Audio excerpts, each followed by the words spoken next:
Hello, good afternoon students. કેમ છો બધા? એકદમ મજામાં?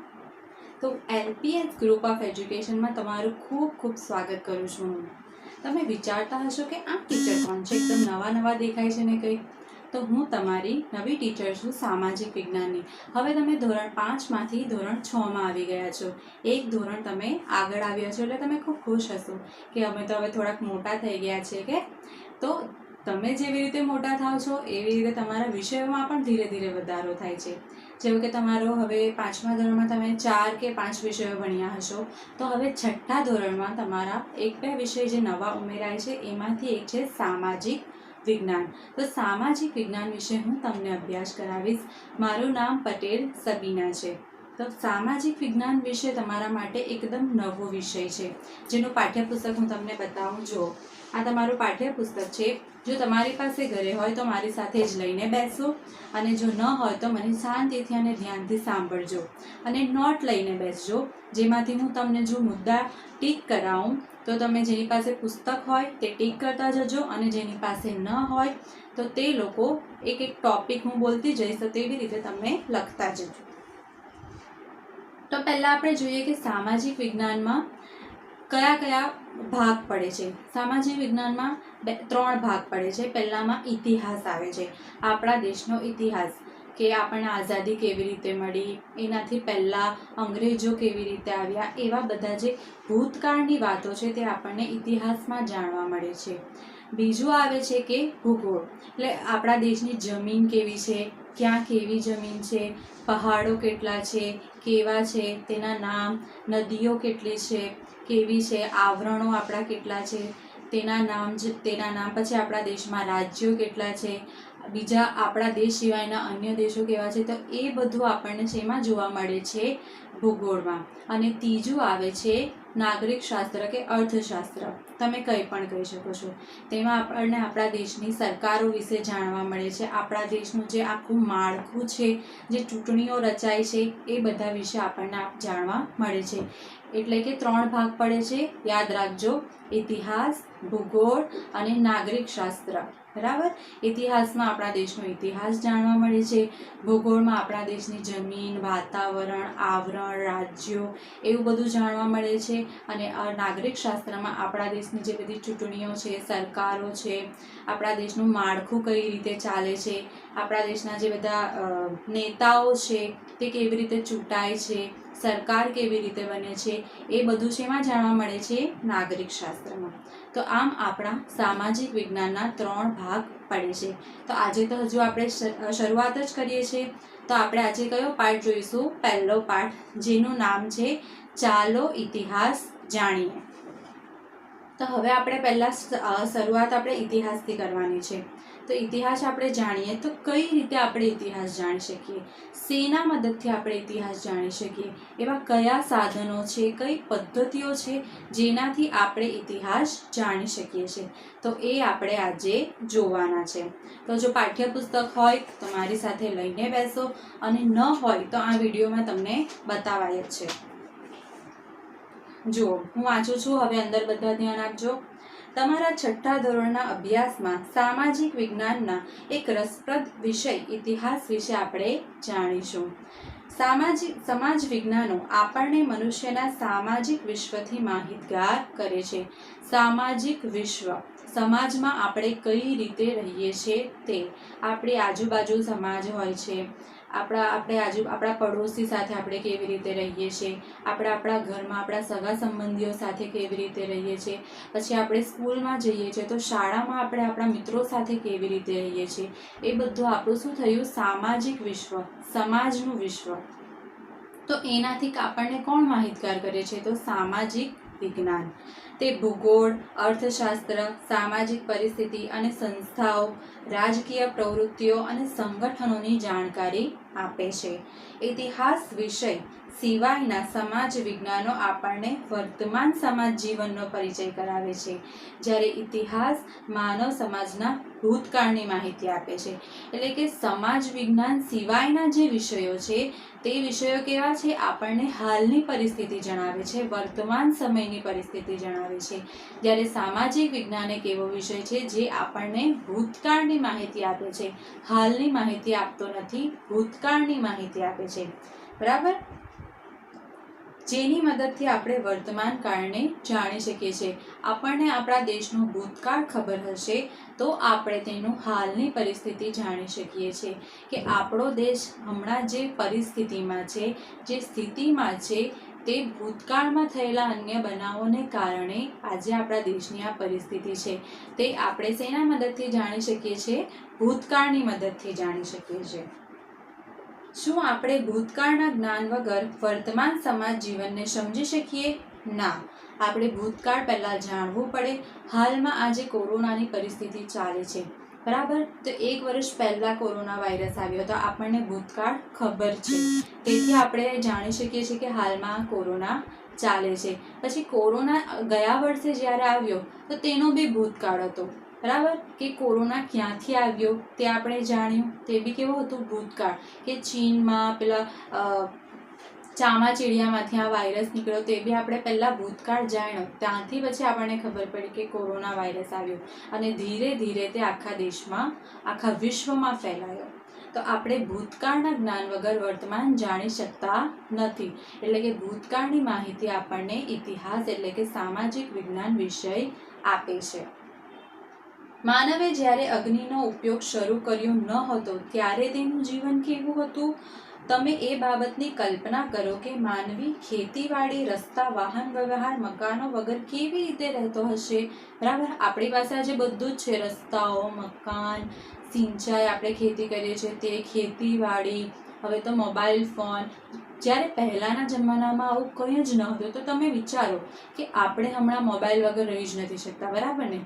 સાચું કહું છું ને હું? રહો છો તમે મોબાઈલ વગર? ના. તો પહેલાંના જમાનામાં મોબાઈલ વગર લોકો કેવી રીતે રહેતા હશે?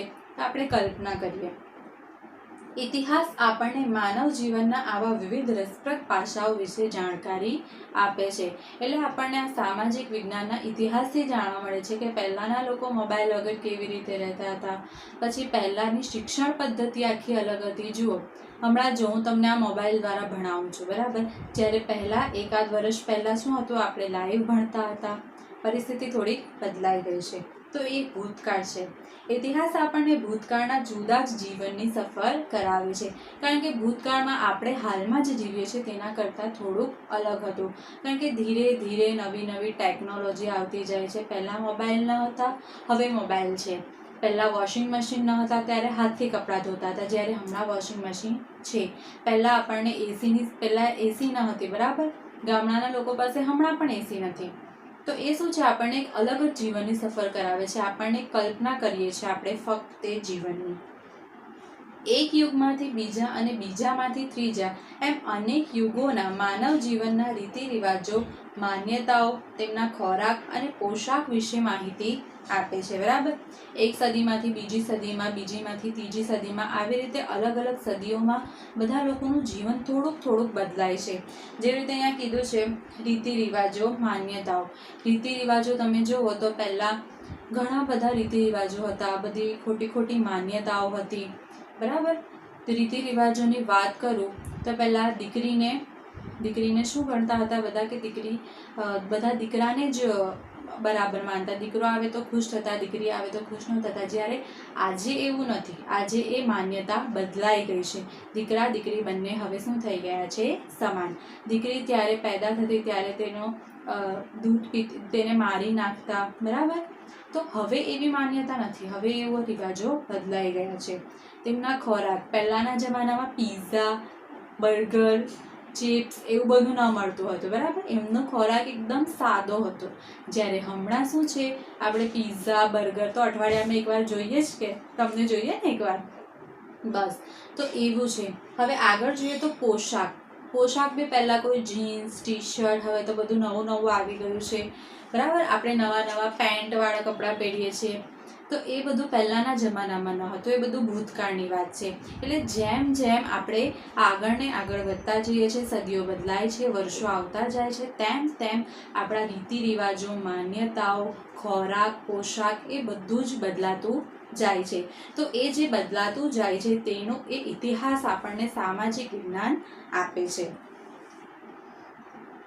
એ બધું જાણીએ છીએ ત્યારે આપણે જાણીએ કે કોઈ જુદા જ વિશ્વમાં વિહરતા હોઈએ એવું લાગે છે.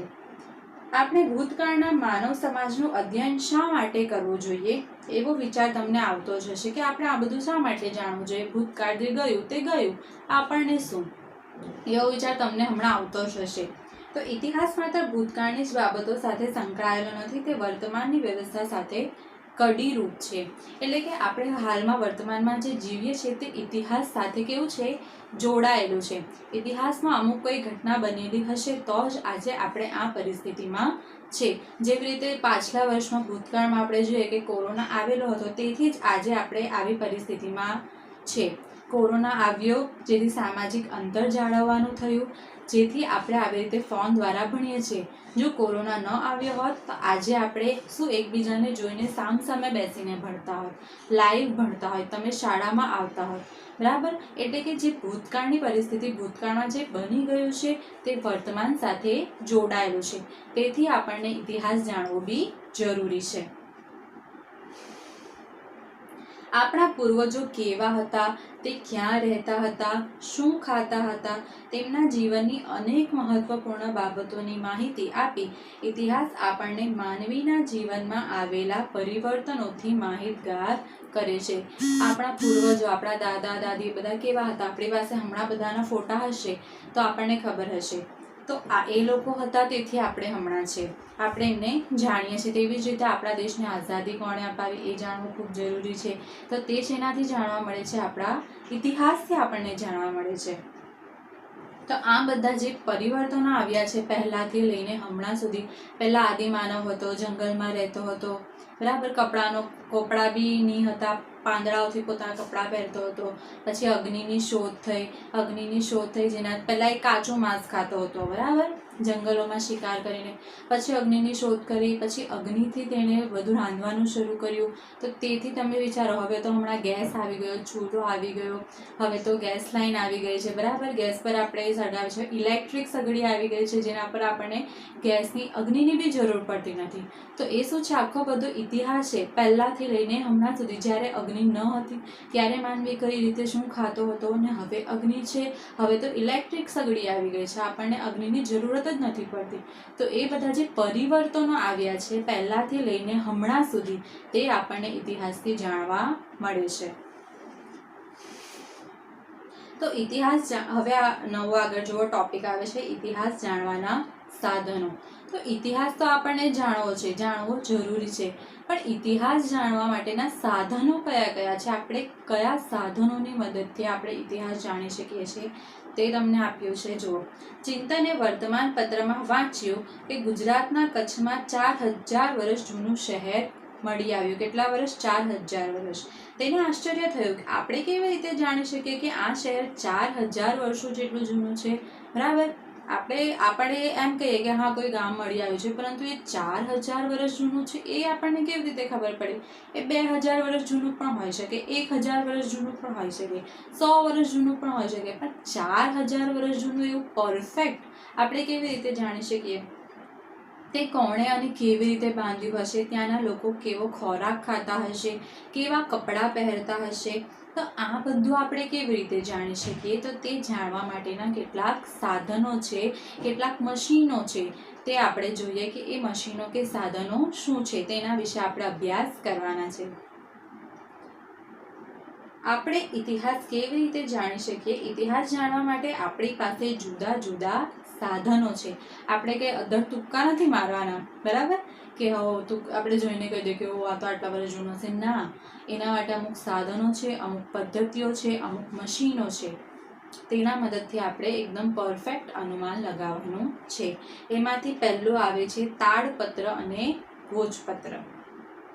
તો આપણે જોઈએ કે તાડપત્ર એટલે શું અને ભોજપત્ર એટલે શું. પ્રાચીન સમયમાં માનવી લખવા માટે તાડપત્ર કે ભોજપત્રનો ઉપયોગ કરતો પહેલાંના જમાનામાં પ્રાચીન સમયમાં એટલે કે જૂના જમાનામાં, જ્યારે નોટબુક પેન્સિલ પેન કે કાગળ એવું કંઈ જ ન હતું, ત્યારે માનવી કોના ઉપર લખતો?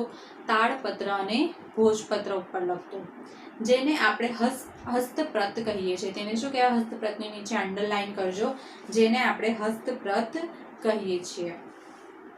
તાડપત્રો એટલે તાડ વૃક્ષના પર્ણ પર લખાયેલી હસ્તપ્રતો. અને જો તાડપત્રો એટલે તાડ વૃક્ષના પર્ણ પર લખાયેલી હસ્તપ્રતો. આની નીચે બી અંડરલાઈન લખો, તાડ વૃક્ષના પર્ણ પર લખાયેલી હસ્તપ્રતો. તાડ વૃક્ષનું નામ છે તાડ. તેના પાંદડા ઉપર, પર્ણ પર એટલે કે તેના પાંદડાઓ મોટા મોટા આવતા હશે, તેના પર હાથ દ્વારા લખાયેલી પ્રતો. અને ભોજપત્ર એટલે હિમાલયમાં થતા ભુર્જ નામના વૃક્ષોની પાતળી આંતરછાલ ઉપર લખાયેલ હસ્તપ્રતો. આના નીચે બી અંડરલાઈન કરજો. ભોજપત્ર એટલે હિમાલયમાં ભુર્જ નામનું વૃક્ષ થાય છે. વૃક્ષનું નામ શું છે? ભુર્જ. ભોજ પરથી આપણે યાદ રાખવાનું કે ભુર્જ વૃક્ષનું નામ છે. વૃક્ષોની પાતળી આંતરછાલ ઉપર લખાયેલ હસ્તપ્રતો. બરાબર. જુઓ, તાડપત્રમાં શું હતું? તાડના પાંદડા ઉપર લખાતું હતું. જ્યારે ભોજપત્રમાં શું છે? તેની પાતળી આંતરછાલ પર. થડ આવે ને, ઝાડુનો આવો થડ આવે, ઝાડું એકદમ જેના ઉપર આખું ઝાડું પેલું હોય, તો એ જે થડમાંથી આવું પાતળું આપણે ચીરીને કાઢીએ ને, તેને શું કહેવાય? આંતરછાલ. એને આપણે છાલ કાઢીએ તો તે આંતરછાલ ઉપર લખાયેલ હસ્તપ્રતો. તાડના પર્ણ પર અને ભુર્જ જેવા વૃક્ષોની છાલ પર તેઓ હસ્તપ્રત લખતા. તેમાંથી આપણને તેમની ભાષા અને જીવન જીવવાની પદ્ધતિની જાણકારી મળે છે. બરાબર. એ લોકો એવી રીતે લખતા, જેનાથી એના ઉપર બધું લખતા એમની ભાષામાં. એ સમયે જે ભાષા ચાલતી હશે એ સમયે, જેનાથી એ લોકો કોતરણી કરતા. એ લોકો પાસે પેન્સિલ કે એવું કંઈ હતું નહીં. આપણી પાસે આજે બધું જ છે, પણ એ સમયમાં એવું કશું હતું નહીં. તો એનાથી એ લોકો બધું લખે છે. તેનાથી આપણને તે સમયના લોકોની ભાષા, તેમજ કેવું જીવન જીવતા હતા, એ બધું આપણને જાણવા મળે છે. આવી અનેક હસ્તપ્રતો મળી છે. ફક્ત એક બે નહીં, અનેક હસ્તપ્રતો મળી છે આપણને. તાડપત્ર અને ભોજપત્ર પર લખેલી હસ્તપ્રતોમાંથી ભારતના પ્રાચીન યુગના માનવી વિશે આપણને માહિતી મળે છે. ભારતના પ્રાચીન યુગમાં, પહેલાંના જમાનામાં લોકો કઈ રીતે રહેતા હતા, તે સમયના માનવીઓ વિશે માહિતી મળે છે. જો યાદ રાખજો, તાડપત્ર એટલે શું અને ભોજપત્ર એટલે શું? તાડપત્ર એટલે તાડ વૃક્ષના પાંદડા પર લખાયેલી હસ્તપ્રતો. અને ભોજપત્ર એટલે કે હિમાલયમાં જે ભુર્જ નામનું વૃક્ષ થાય છે તેની આંતરછાલ ઉપર લખાયેલી હસ્તપ્રતો. તેને ભોજપત્ર કહેવાય છે. તેનાથી આપણને શું જાણવા મળે છે? પ્રાચીન સમયના માનવીઓની બધી અલગ અલગ જીવન પદ્ધતિઓ આપણને જાણવા મળે છે. પ્રાચીન યુગના માનવી વિશે આપણને માહિતી મળે છે. તો આ હતું તાડપત્ર અને ભોજપત્ર. જો પાછળનું પેજ પલટાવો, પેજ નંબર 2. પેજ નંબર 2 ઉપર તમને એના ફોટા આપેલા છે. પહેલું છે ભોજપત્ર અને તાડપત્ર. પહેલા આ બંને જ ભોજપત્ર છે, કેમ કે આંતરછાલ ઉપર. જુઓ, આ તમને જે ફોટાઓ આપેલા છે તે કોના છે? તાડપત્ર અને ભોજપત્રના. તો આવી હસ્તપ્રતો મંદિરો અને મઠોમાં સચવાયેલી છે. આવી જે હસ્તપ્રતો લખેલી છે તે શેમાં સચવાયેલી છે? મંદિરો અને મઠોમાં. તેમાં સંસ્કૃત, પ્રાકૃત અને તમિલ ભાષામાં લખાણો મળે છે. આવા હસ્તપ્રતો પર કઈ ભાષામાં લખાણો મળે છે? તો સંસ્કૃત, પ્રાકૃત અને તમિલ. આ 3 ભાષા, ગુજરાતી, હિન્દી, ઇંગ્લિશમાં જોવા મળતા નથી, કારણ કે તે હમણાંની ભાષા છે. કવિતા, નાટકો, વાર્તાઓ અને મહાકાવ્યો પણ તાડપત્ર અને ભોજપત્ર પર મળી આવ્યા છે. હમણાં તમે ગુજરાતીમાં કાવ્યો વાંચો છો, પાઠો વાંચો છો, બધી વાર્તાઓ વાંચો છો, તો એ બધું તમને નોટબુકના કાગળ ઉપર જોવા મળે છે. તે પહેલાંના જમાનામાં કાગળો હતા નહીં, તેથી તે લોકો આવા પાંદડા ઉપર કે થડ પર બધું લખીને સાચવતા હતા. તો તેમાં કવિતા, નાટકો, વાર્તાઓ પણ જોવા મળે છે. એના ઉપર તો વિચારો તમે, પાંદડાઓ કેટલા બધા હશે, કેટલા મોટા મોટા હશે, કે એના પર આખી કવિતાઓ પણ એ લોકો લખતા હતા. તે પોથી સ્વરૂપે પણ સચવાયેલી છે. એટલે કે પોથી સ્વરૂપે એટલે કે આ જેવી રીતે આ બુક છે તો આવી બુક સ્વરૂપે સચવાયેલી છે. એ લોકો પાંદડાઓ એકની ઉપર એક મૂકીને ક્રમમાં મૂકીને એને પછી દોરી વડે કેવી રીતે બાંધી દેતા હોય તો તેવી રીતે પણ સાચવવામાં આવેલી છે. જેમાં ધાર્મિક રીત રિવાજો, સામાજિક માન્યતાઓ, રાજાઓની જીવનશૈલી, વિજ્ઞાન, શિક્ષણ, દવાઓ, પ્રાણીઓ વિશે મોટા પ્રમાણમાં માહિતી મળે છે. ધાર્મિક રીતિ રિવાજો, એ સમયે કેવા રીતિ રિવાજો હતા, ધાર્મિક ધર્મના કેવા રીતિ રિવાજો હતા, તે સમયે લગ્ન કેવી રીતે થતા હતા, જ્યારે હાલમાં તો લગ્ન કઈ અલગ જ રીતે થાય છે, બરાબર. પહેલાંના જમાનામાં અલગ રીતે થતા. તો એ બધા રીતિ રિવાજો, સામાજિક માન્યતાઓ, શિક્ષણ ત્યારનું અલગ હતું, રાજાઓની જીવનશૈલી, ત્યારે રાજાઓ હતા, બરાબર, રાજા રજવાડાઓ હતા, જ્યારે હમણાં એવું નથી. હમણાં આપણે પ્રધાનમંત્રી લઈએ છીએ, વડાપ્રધાન લઈએ છીએ, બરાબર. તો તે સમયના રાજાઓની જીવનશૈલી કેવી હતી, રાજાઓ કેવી રીતે જીવતા, કે શું ખાતા, શું પીતા, એ લોકોના મહેલો કેવા હતા, એ બધું જ આવા તાળપત્ર અને ભોજપત્ર પર લખાયેલું છે. અને તેનાથી આપણે એ બધું બુકમાં અહીંયા લાવ્યા છે. આપણે થોડી તે સમયમાં જોવા ગયેલા. ટાઈમ મશીન થોડું છે આપણી પાસે, બરાબર. આપણે ડોરેમોન ને બધા કાર્ટૂન જોઈએ છે, તેમાં ટાઈમ મશીન આવે છે કે એ લોકો પાછળ જઈને જોઈ શકે છે. પરંતુ આપણી પાસે રિયલમાં વાસ્તવિકતામાં એવું થોડું છે. તો આપણને એ બધું કેવી રીતે ખબર પડી? તો આવા તાળપત્રો અને ભોજપત્ર પરથી, કે જે બધામાં આ મંદિરો અને મઠોમાં તે સચવાયેલા હતા. તેના લીધે આપણને ખબર પડી કે જૂના જમાનાના લોકો કેવી રીતે જીવતા, જૂના જમાનામાં લોકો શું ખાતા, શું પહેરતા, ત્યાંના રાજાઓ કેવી રીતે જીવતા, એ બધું આપણને શેનાથી ખબર પડી? તો આવા તાળપત્રો અને ભોજપત્રો પરથી. વિજ્ઞાન, શિક્ષણ, દવાઓ, પ્રાણીઓ વિશે મોટા પ્રમાણમાં માહિતી મળે છે. દવાઓ છે તો પહેલાં ચિકિત્સા દ્વારા કરતા હતા. હમણાં આપણે બધા હોસ્પિટલો અને એવું બધું છે. બાકી તે સમયે બધા ઋષિઓ મુનિઓ શું કરતા? બધી જડીબુટ્ટીઓ લાવતા. તો એ જડીબુટ્ટીઓમાંથી હમણાં પણ દવા મળે છે, પણ થોડીક અલગ મશીનો દ્વારા મળે છે. ત્યારે તેઓ હાથથી બનાવતા. તો એ બધું આપણને જ્ઞાન તો જૂના જમાનાના લોકો પાસેથી જ મળ્યું છે. આપણે ખાલી શું એને બનાવવાની પદ્ધતિઓ બદલી નાખી છે, એને પેકિંગ કરવાની પદ્ધતિઓ બદલી નાખી છે, બરાબર. તો એ બધું આપણને આવા તાળપત્રો અને ભોજપત્ર પર જૂના જમાનાના લોકોએ બધું લખીને રાખેલું, કે આપણને કામ આવશે ભવિષ્યમાં. ભવિષ્યમાં આપણે એમના શું કહેવાય, વારસદારો. તો આપણને બધું કામ આવશે. તેથી તે લોકોએ સાચવીને લખીને રાખેલું, જે આપણને હમણાં કામ આવે છે. તો આ હતા તાળપત્ર અને ભોજપત્ર. આમાં જે પેલી ભાષા લખેલી છે, સંસ્કૃત, પ્રાકૃત અને તમિલ. આની નીચે અંડરલાઈન કરજો. આપણને પરીક્ષામાં પૂછાઈ શકે કે તાળપત્રો કઈ ભાષાઓમાં જોવા મળે છે? તો સંસ્કૃત, પ્રાકૃત અને તમિલ, બરાબર છે. આ 3 ભાષાઓ યાદ રાખજો.